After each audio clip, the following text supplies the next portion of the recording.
Buonasera, benvenuti al TG Sicilia. Vediamo i principali fatti di oggi. Svolta nelle indagini sulla sparatoria ennesima. Un uomo in stato di fermo. Sarebbe stato lui a ferire a colpi di pistola un italiano e un ragazzo albanese che lotta ancora tra la vita e la morte. Un anno fa la scomparsa di Dauda Diane, il 37enne ivoriano sparito ad Acate. Oggi manifestazione in paese per chiedere verità e giustizia. L'incidente dell'Eurofighter precipitato nel Trapanese, scontro sul segreto di Stato tra aeronautica militare e il legale della famiglia del capitano Fabio Altruda, il pilota che perse la vita lo scorso dicembre. La ruota della discordia. A Palermo la nuova attrazione installata sul lungomare di Mondello piace, ma c'è anche chi la reputa non idonea e lancia una raccolta firme per rimuoverla. La stranezza del regista Roberto Andò trionfa ai Nastri d'Argento. Tra i protagonisti Ficarra e Picone che ritornano sul palco del Teatro Antico di Taormina 6 anni dopo il successo dell'Ora Legale.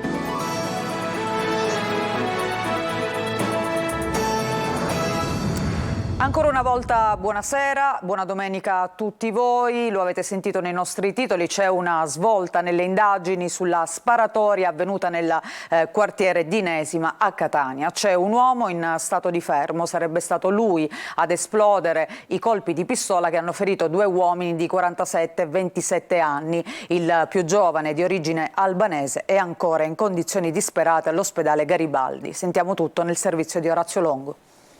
C'è uno stato di fermo, si tratta di un uomo che si è consegnato volontariamente alla polizia. Sarebbe lui che avrebbe esploso i colpi di pistola nella sparatoria avvenuta venerdì scorso nel quartiere popolare di Inesima a Catania. Il terzo uomo che gli investigatori stavano cercando sin dall'inizio delle indagini. Un cerchio che si sarebbe velocemente chiuso e che forse per questo avrebbe portato l'uomo a consegnarsi spontaneamente agli inquirenti. L'ipotesi di reato è tentato omicidio. Ora si aspetta di conoscere quale sarà la ricostruzione degli eventi attraverso sia la testimonianza dell'uomo che si è consegnato, sia di quella del 43enne italiano, salvatosi dalla sparatoria lanciandosi dal balcone del secondo piano di questo stabile in via Santo Cantone. L'uomo, colpito in modo lieve alla clavicola da un colpo di pistola, ha riportato nella caduta anche la frattura di un piede. Lotta tra la vita e la morte invece l'altro ferito, un 27enne albanese, ricoverato in condizioni disperate all'ospedale Garibaldi dopo essere stato centrato da 2 proiettili alla testa e al collo. Tra le ipotesi al vaglio degli inquirenti c'è quella che vedrebbe i 3 uomini presenti all'interno dell'appartamento, ma senza essere da soli. Altre persone potrebbero essersi ritrovate per motivi ancora tutti da chiarire. Così come sono tutte da chiarire le cause della successiva sparatoria. Sul posto è stata recuperata una pistola e sono stati ritrovati 3 bossoli. Le squadre dei Falchi hanno battuto tutta la zona, l'inchiesta è coordinata dalla PM Martina Bonfiglio. Intanto c'è una notizia di cronaca che è appena giunta in redazione perché un 22enne è finito in ospedale a Licata nell'Agrigentino dopo essere stato raggiunto da 2 coltellate davanti a uno stabilimento balneare di Mollarella durante una lite con un ragazzo di 17 anni. Il giovane è stato sottoposto a un intervento chirurgico alla milza e adesso è ricoverato in terapia intensiva. Una delle 2 coltellate avrebbe sfiorato pure un polmone. Cambiamo argomento e torniamo a parlare di Dauda Diane perché è trascorso un anno dalla scomparsa da Acate di questo 37enne ivoriano che faceva il mediatore culturale. Mentre le indagini sono ferme, però nel centro del Ragusano è stato organizzato un nuovo sit-in dall'USB per chiedere verità e giustizia al servizio di Francesca Magri. Oggi siamo qua solo per fare capire che noi ancora non abbiamo dimenticato di Dauda, anche non possiamo dimenticare mai. Che fine ha fatto Dauda Diane? È trascorso un anno dalla scomparsa da Acate del 37enne ivoriano mediatore culturale. Un anno di silenzio attorno a un caso che col tempo ha assunto sempre più i contorni del mistero. Dauda è sparito nel nulla, nel piccolo paese del Ragusano nessuno l'ha più visto, come inghiottito. Per non fare calare il silenzio e chiedere verità e giustizia, ad Acate è stato organizzato dalla USB un sit-in sotto casa di Dauda, i muri tappezzati di manifesti con la sua foto. Le indagini sono ferme, coperte da un muro di omertà. Non ci sono colpevoli, mentre i suoi familiari continuano a chiedere di lui. La storia di Daouda è quella di tanti migranti, partito qualche anno fa dal suo paese sfidando il Mediterraneo con una imbarcazione poco sicura, era arrivato in Sicilia e aveva trovato occupazione come mediatore culturale. Aveva lasciato la sua famiglia in Costa d'Avorio e lavorava per realizzare il suo sogno, portare moglie e figli in Sicilia. Così aveva deciso di arrotondare in un'azienda di calcestruzzi. Qui Daouda denuncia condizioni di lavoro proibitive proprio quel 2 luglio di un anno fa. Alle 14:30 invia 2 video a un suo connazionale nei quali parla per lo più in francese, come se ci tenesse a farsi capire da più persone possibile. Nel primo Daouda è dentro una betoniera con un martello pneumatico in mano privo delle dovute protezioni. Nel secondo si sente la sua voce che dice: qui il lavoro è duro, qui si muore. Un'accusa chiara e forte, ed è anche l'ultima sua traccia. Un paio d'ore dopo il suo cellulare si spegne e poi il buio. Daouda nella sua stanza ha lasciato i documenti, i soldi e persino un biglietto aereo per la Costa d'Avorio, con volo prenotato il 22 luglio da Catania, un volo che Daouda non ha mai preso. Poco dopo quella data la procura di Ragusa apre contro ignoti un fascicolo per omicidio e occultamento di cadavere. Passano mesi per spiegare la sparizione di Daouda, a più riprese si fa circolare l'ipotesi di una rissa per soldi o di una rapina. Poi l'indagine fa registrare le prime iscrizioni e si torna a battere la pista su cui in paese subito si è iniziato a mormorare e nel mirino finisce il legale rappresentante dell'azienda di calcestruzzi. Ma nulla più. Il mistero resta irrisolto. 365 giorni dopo tutto resta fermo, cristallizzato e risposte non ne sono ancora arrivate. Parliamo di un altro caso, l'incidente aereo nel Trapanese che ricorderete lo scorso 13 dicembre costò la vita al capitano Fabio Altruda. Bene, è scontro tra l'aeronautica illegale della famiglia del pilota. I militari negano la posizione del segreto di Stato, il legale ribatte, per la seconda volta smentiscono circostanze ampiamente documentate. Il servizio di Laura Spanò. Divampa la polemica sull'incidente aereo avvenuto lo scorso 13 dicembre nei pressi del 37° stormo di Trapani Birge che costò la vita al capitano Fabio Altruda di 33 anni che si trovava a bordo di un Kancia Eurofighter mentre rientrava alla base militare. L'aeronautica con una nota ha infatti smentito quanto ieri confermato dal legale della famiglia Altruda che sulla vicenda sia stato apposto il segreto di Stato, sottolineando che tali affermazioni non corrispondono alla verità. Infatti tutta la documentazione di interesse è da tempo a disposizione dell'autorità giudiziaria competente. Anche la scatola nera è stata consegnata senza indugio alla predetta autorità giudiziaria e risulta a tutt'oggi sotto sequestro, sottolineando anche che l'aeronautica continua a prestare massima collaborazione alle autorità inquirenti al fine di far luce sull'accaduto. A dare conferma dell'opposizione del segreto di Stato da parte del governo era stato l'avvocato Fabio Sammartano che assiste i familiari del pilota deceduto. L'avvocato torna sull'argomento per controbattere. È sorprendente che la Forza Armata per la seconda volta smentisca circostanze oggettive ampiamente documentate, scrive Sammartano. Dapprima la smentita dell'impiego operativo della pattuglia aeronautica sconfessata dalle fonti a disposizione di questo difensore, ma soprattutto dal rinvenimento e distruzione di ordigni esplosivi all'interno del cratere provocato dall'impatto. Adesso la smentita della posizione del segreto di Stato, nonostante la competente autorità giudiziaria abbia notificato la comunicazione di detta circostanza, così non consentendo l'accesso agli esiti dell'accertamento sulla scatola nera del veicolo. I familiari del povero pilota deceduto, conclude Sammartano, hanno diritto e interesse più di chiunque a conoscere le vere cause del disastro aereo, non trattandosi di mero incidente. E la Procura di Palermo invece ha disposto l'autopsia sul corpo del 31enne di Carini della provincia di Palermo, investito sull'autostrada Palermo-Mazzara del Vallo da un automobilista durante la scorsa notte. Si sta cercando di capire come mai il giovane si trovasse a piedi in autostrada nella corsia di sorpasso. L'automobilista che lo ha investito e ha chiamato i soccorsi giura di essersi trovato all'improvviso il 31enne davanti e di non aver potuto fare nulla per evitare l'impatto. Lo scontro è stato violento, il corpo del giovane è stato trovato dai vigili del fuoco a qualche centinaio di metri di distanza.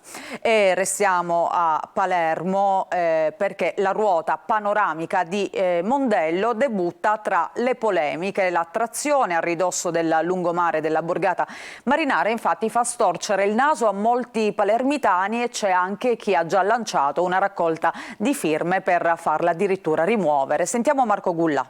Mondello ha una nuova attrazione turistica, è stata inaugurata infatti la ruota panoramica di 32 metri installata sul lungomare della borgata marinara palermitana. La struttura rappresenta il più grande impianto di questo tipo montato a Palermo e provincia. Spiaggia, mare, dall'alto, è uno spettacolo. La ruota permetterà di ammirare il golfo di Mondello dall'alto anche nelle ore serali, visto che sarà dotata di un sistema di illuminazione autonomo. Questa è una ruota che è stata fabbricata in Italia, a Bergantino, da un'azienda che si chiama Technical Park, leader italiana e fra le 5 aziende migliori in Europa per queste attrazioni. La decisione è stata presa in comune accordo con l'amministrazione. Questo è un posto magico, un posto bellissimo, dove anche per noi è un posto che c'è molto flusso, e quindi siamo contenti di essere qui a Mondello e ringraziamo l'amministrazione. Non sono però mancate le polemiche. Per molti la ruota di Mondello rappresenta un pezzo anni 80, assolutamente non idonea alla location. Un'associazione dal nome Salvare Mondello ha anche lanciato una raccolta firme per smontare l'attrazione. C'è però chi ha gradito il primo giro sulla ruota. Le novità sono sempre positive perché arricchiscono sempre il territorio di eventi. Io sono uno che organizza eventi, quindi capisco cosa significa, cosa è il lavoro che c'è dietro per organizzare una cosa del genere, e poi arricchisce la nostra località balneare, e poi chi sale su insomma gode del panorama fantastico del mare, gode della gente che si vede, che cammina, che gioisce. Dobbiamo sempre apprezzare qualsiasi evento innovativo nella nostra località balneare, che merita questo ed altro. Mondello deve vivere più allegramente le giornate e penso che la ruota contribuisca a questo. Il comune ha concesso il suolo pubblico fino al 30 settembre alla società, che ha versato oltre 10.000 euro per l'occupazione della strada. Parliamo adesso di migranti, perché tour de force della Prefettura di Agrigento e della Polizia per alleggerire la pressione sull'hotspot di Lampedusa, dove ieri era stata raggiunta quota 3.306 presenze. Altri 295 migranti hanno lasciato il centro di primissima accoglienza e sono stati imbarcati sul traghetto Galaxy per Porto Empedocle. Nell'hotspot di Contrada Imbriacola in questo momento sono rimasti 513 ospiti. Intanto un tanker italiano per il trasporto di prodotti petroliferi ha tratto in salvo una 70ina di migranti in acque maltesi nella tarda serata di ieri e si sta dirigendo verso il porto di Trapani. Nel frattempo le ONG tedesche SOS Humanity, CI e Mission Lifeline annunciano un'azione legale contro la scelta del governo italiano di assegnare alle navi umanitarie porti molto distanti dalla zona dei soccorsi. Andiamo adesso a Levanzo, dove c'è stata una protesta degli ambientalisti per difendere le coste siciliane deturpate troppo spesso da ecomostri. I manifestanti hanno chiesto la rimozione dell'ormai famoso solarium elioterapico in ferro costruito sugli scogli dell'isola delle Egadi. Sentiamo Orazio Longo. Questo è il centro della contesa, l'ormai famoso solarium elioterapico in ferro costruito sugli scogli dell'isola di Levanzo nelle Egadi, in provincia di Trapani, che ha fatto scattare la protesta dei residenti che ne hanno chiesto la rimozione. Oggi la mobilitazione di massa con l'adesione di numerose associazioni regionali e locali. Sono state riscontrate contraddizioni e anomalie tra le diverse autorizzazioni e la realizzazione materiale dell'opera, avevano chiarito in una nota dal comune di Favignana. Il solarium è ancora in piedi, nonostante la diffida della soprintendenza a smontarlo e alle tante contestazioni rilevate, e quanto si legge in una nota di Legambiente Sicilia. Una vicenda intricata che lo scorso maggio aveva visto il GIP del Tribunale di Trapani disporre la revoca del sequestro della struttura in corso di realizzazione e a disposizione di una struttura alberghiera, accogliendo l'opposizione proposta dall'avvocato dell'impresa di costruzione. Ma non ci stanno gli ambientalisti che oggi si sono ritrovati a Levanzo. Possiamo costruire tantissime strutture alberghiere, ma se uno non è in grado di poter fare il bagno a mare, questa è pura follia. Uno può fare tantissime migliaia di strutture alberghiere, ma si faranno sempre il bagno in piscina, perché questo sta succedendo. Un modello, una visione delle nostre coste, del nostro mare, dell'attenzione al nostro mare e alle coste diverso, e noi, come dire, non ci fermeremo qui, perché abbiamo bisogno che la questione del demanio marittimo, la questione dell'attenzione alle coste trovi una sua giusta definizione. Quella di Levanzo è solo la punta dell'iceberg di un problema coste molto più ampio. Una vicenda che, dicono da Legambiente, deve farci riflettere sulla grave situazione generale delle coste siciliane. A Gela, vile gesto di ignoti che hanno rubato le ruote delle sedie utilizzate per accompagnare in spiaggia i diversamente abili. Una notizia che non solo ha indignato tanti cittadini, ma che ha dato il via ad una gara di solidarietà che ha dato ottimi risultati e immediati. Sentiamo Gerry Italia. Un atto ignobile ai danni dei più fragili, spazzato via però dal cuore e dalla solidarietà dei gelesi. Pochi giorni fa i responsabili dell'Essenziale, l'associazione che da molti anni si occupa di diversi cittadini con disabilità, hanno scoperto che alcuni ignoti si erano introdotti nel magazzino dell'associazione e avevano vandalizzato le sedie job con cui i volontari accompagnano al mare gli associati, asportandone le ruote. Un furto insensato che di fatto ha bloccato le attività dell'Essenziale, che come ogni estate si appressava ad iniziare le attività in spiaggia con i tanti ragazzi con disabilità che grazie proprio alle job possono accedere in spiaggia e fare il bagno. Un furto di poche centinaia di euro, ma che crea un danno enorme all'associazione, come sottolinea il presidente Lino Cagnes. Hanno portato via le 4 ruote, magari non rendendosi conto del danno che stavano procurando, perché poi alla fine il valore commerciale di che è relativo, di che il discorso è che per noi sono essenziali, perché non avendo queste ruote non puoi utilizzare poi le job, che sono quelle carrozzine che ti permettono di poter accedere al mare. Dopo la pubblicazione del post di denuncia sulla pagina dell'associazione, però, si è attivata immediatamente una gara di solidarietà che nel giro di poche ore ha già portato i suoi frutti. Abbiamo ricevuto una donazione, un bonifico che va a coprire la spesa delle ruote, che si aggira intorno alle 600 euro. Ovviamente chi ha fatto il bonifico vuole l'anonimato e quindi non vuole nessuna forma così di pubblicità. E quindi diciamo che dove, come al solito, come si dice, Dio vede e provvede. Non solo le ruote però, da alcuni benefattori è arrivata anche una job nuova di zecca che già da questa settimana si aggiungerà alle altre. Spero solo che, e mi auguro, soprattutto così per una crescita sociale di quello che è la nostra realtà gelese, che coloro i quali responsabili di questa cosa si siano resi conto, e sono convinto che chi l'ha fatto non l'abbia fatto con cognizione di causa, si rendano conto, diciamo, di ciò, del danno che avrebbero potuto procurare, e se un domani vogliono magari si possono presentare alla struttura e eventualmente fare volontariato. E a Taormina sono numerosi i fronti aperti da Cateno De Luca nella sua prima estate da sindaco. Dopo il primo scontro con la Regione e nei giorni scorsi la chiusura del Palacongressi, adesso l'attenzione del primo cittadino si concentra sui grandi eventi al Teatro Antico. Sentiamo Francesco Triolo. I temi sul tavolo sono tanti. Cateno De Luca, non appena eletto sindaco di Taormina, ha lanciato segnali chiari su quello che dovrà essere il futuro della Perla nel panorama siciliano ed internazionale, non solo del turismo estivo ma anche per gli eventi, ed i segnali sono arrivati immediatamente. Nei giorni scorsi la fondazione Tao Art è stata di fatto sfrattata dal Palazzo dei Congressi. Semplicemente abbiamo notificato un provvedimento che già avevamo verbalmente reso noto, cioè della impossibilità di fare nuove manifestazioni, perché abbiamo iniziato le attività di carotaggio per la verifica della vulnerabilità sismica e quindi ottenere finalmente anche l'agibilità.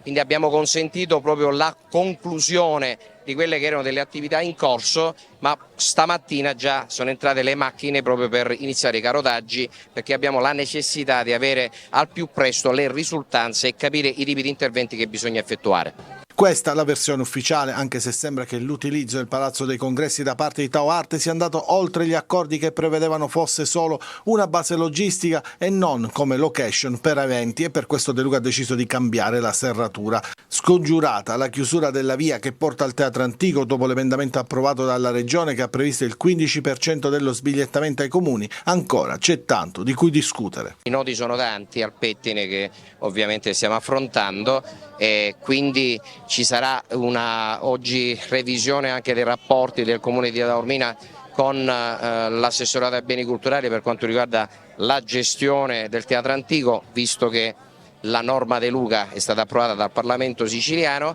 e ci sarà anche una revisione della posizione sulla fondazione, se quella che è il nostro auspicio porta la Regione a miti consigli e quindi a ridiscutere le varie posizioni e anche quello che deve essere veramente il destino di questa fondazione.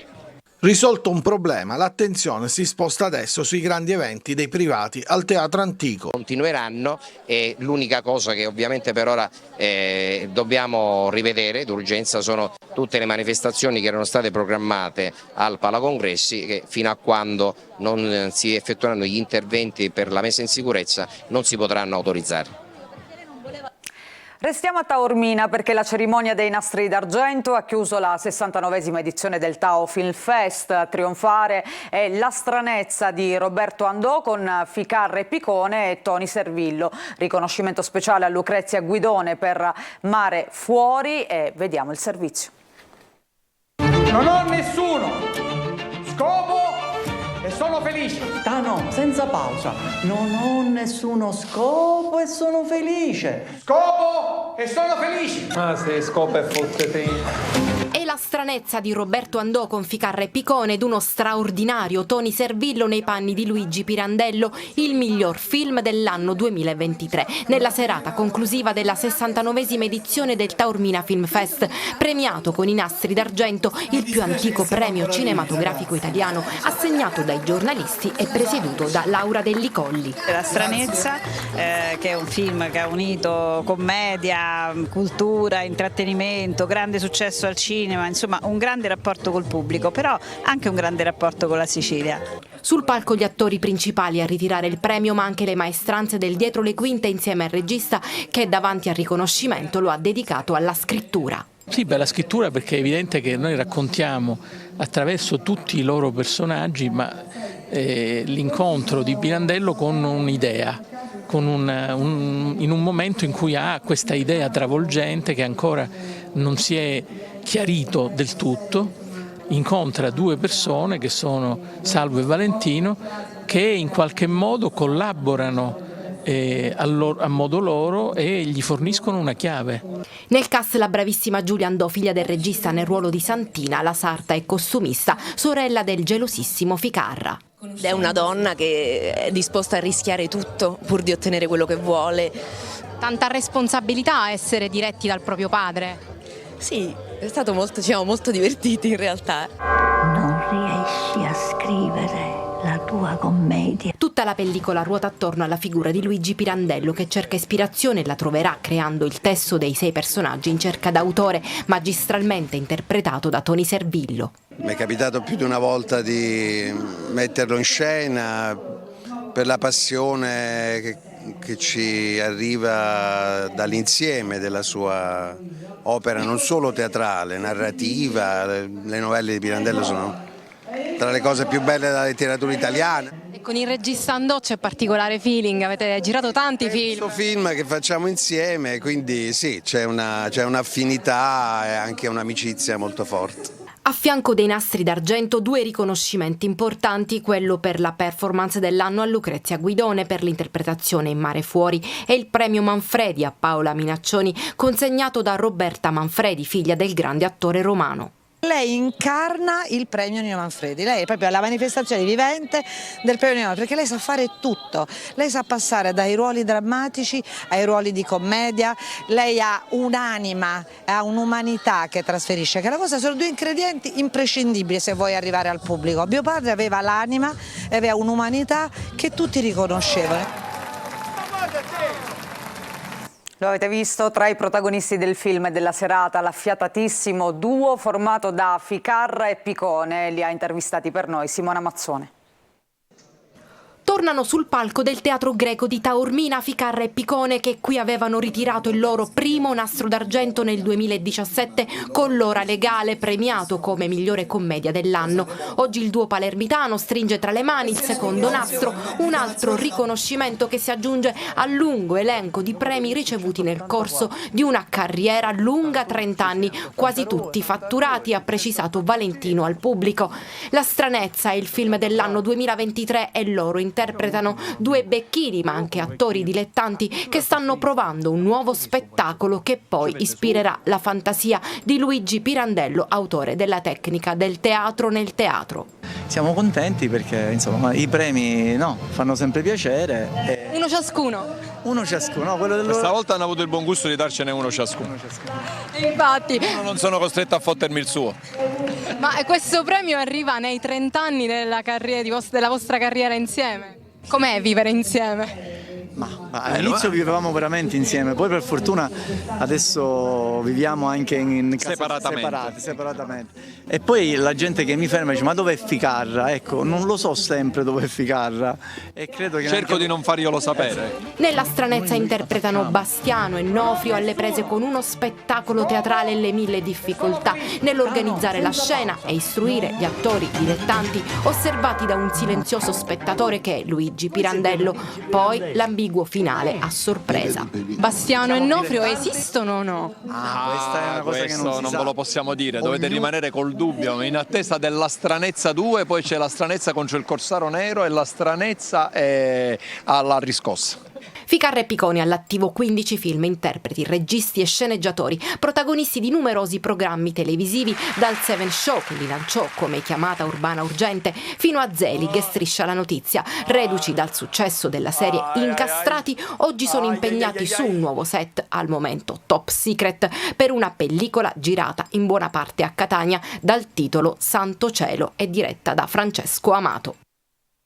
Dopo quest'ampia pagina dedicata ai nastri d'argento e al cinema, ci fermiamo per una breve pausa, torniamo tra poco per parlare di calcio.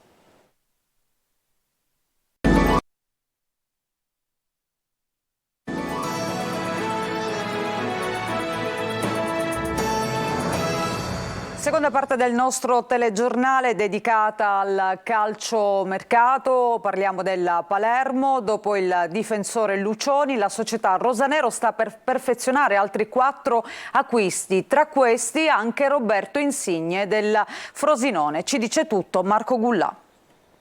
Poker di acquisti per la candidatura alla promozione. Il Palermo fa sul serio e dopo aver preso Lucioni per la difesa è pronto a calare un poker di acquisti. Ceccaroni per la retroguardia, Basic per il centrocampo, Roberto Insigne e Mancuso per l'attacco. Tutte e 4 le trattative sono ormai in fase di definizione. Manca davvero poco per l'ufficialità dei 4 colpi che daranno una nuova identità al Palermo. Per Insigne, calciatore del Frosinone, fratello di Lorenzo, è ormai questione di ore. Insigne ha detto sì ai rosanero, c'è da trovare l'accordo con il club ciociario che per il cartellino dell'attaccante chiede circa €1 milione. L'affare comunque si farà. In difesa ormai è solo questione di tempo, ma con l'arrivo di Pietro Ceccaroni del Venezia il capitolo centrali è chiuso. Anche Aliosa Valis con tutta probabilità verrà ufficializzato prestissimo, precisamente la prossima settimana, grazie a una cifra di poco superiore ai €2 milioni. Basic interessava a diversi club di B e anche al Sassuolo, ma alla fine l'ha spuntata il Palermo. Infine trattativa ben avviata per Leonardo Mancuso, che potrebbe rivestire il ruolo di vice Brunori. Mancuso, di proprietà del Monza, sarebbe entusiasta di vestire i rosanero. Sul fronte cessioni ci sono vari calciatori che non rientrano nel progetto e che lasceranno il club. Damiani, Broa, Cardi, Crivello, tutti giocatori che probabilmente non partiranno nemmeno per il ritiro. E questa notizia chiude il nostro telegiornale di questa sera. Grazie per essere stati con noi. Vi ricordo che l'informazione ritorna domani e vi auguro ancora una buona domenica, una buona serata.